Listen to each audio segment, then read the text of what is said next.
အားလုံးပဲမင်္ဂလာပါကျွန်တော်အခုရောက်ရှိနေတာကတော့ဂျိုးပင်ကောင်မျိုးလှဲတန်းလမ်းမှာဖွင့်လှစ်ထားတဲ့ SM Cafe and Bakery ဆိုင်မှာကျွန်တော်ရောက်ရှိနေတာပဲဖြစ်ပါတယ်ခင်ဗျာဆိုင်ထဲမှာရှိတဲ့အစားအသောက်တွေအပြင်စင်တွေအားလုံးကိုကျွန်တော်နဲ့အတူလိုက်ပါကြည့်ရှုလိုက်ရအောင်နော်ဆိုင်ထဲကိုဝင်လဲပြီဆိုတာနဲ့ကျွန်တော်တို့ aircon တောက်လျှောက်ဖွင့်ပေးရတာဖြစ်တဲ့အတွက်အခုလိုပူပြင်းတဲ့ရာသီဥတုမှာ ACC အနားယူခြင်းတဲ့သူတွေလည်းအဆင်ပြေပါတယ်ခင်ဗျာဆိုင်ရဲ့အပြင်စင်လေးတွေကတော့အခုလိုမြင်တွေ့ရတဲ့အတိုင်းပါပဲခင်ဗျာမိသားစုနဲ့လည်းထိုင်လို့ရတယ်တကယ်ချင်းအပေါင်းအသင်းမိတ်ဆွေနဲ့ထိုင်လို့ရသလိုကိုချစ်ရတဲ့လူနဲ့လည်းထိုင်လို့ရပါတယ်ခင်ဗျာ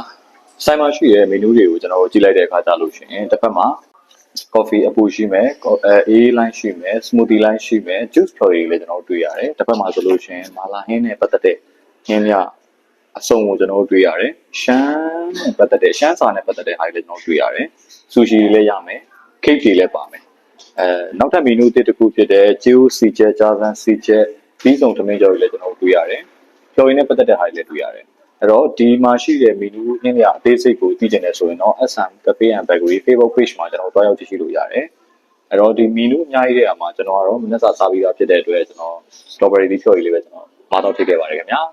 ဟုတ်ကဲ့ပါကျွန်တော်အခုရောက်ရှိနေတာကတော့ဆိုင်ရဲ့တက်ကူးနေရာလေးပဲဖြစ်ပါတယ်ခင်ဗျာဒီတက်ကူးနေရာလေးမှာဆိုလို့ရှိရင်ကျွန်တော်တို့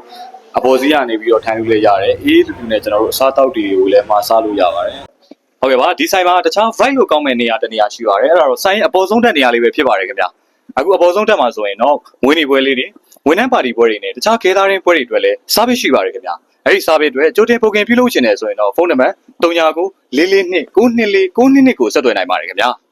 SM Cafe and Bakery ဆိုင်ကလဲတန်းလန်းဂျိုးပင်ကောင်မြို့မှာဖွင့်လှစ်ထားတာဖြစ်ပြီးတော့ပိတ်ရက်မရှိပုံမှန်လာရောက်စားသုံးနိုင်တဲ့အပြင်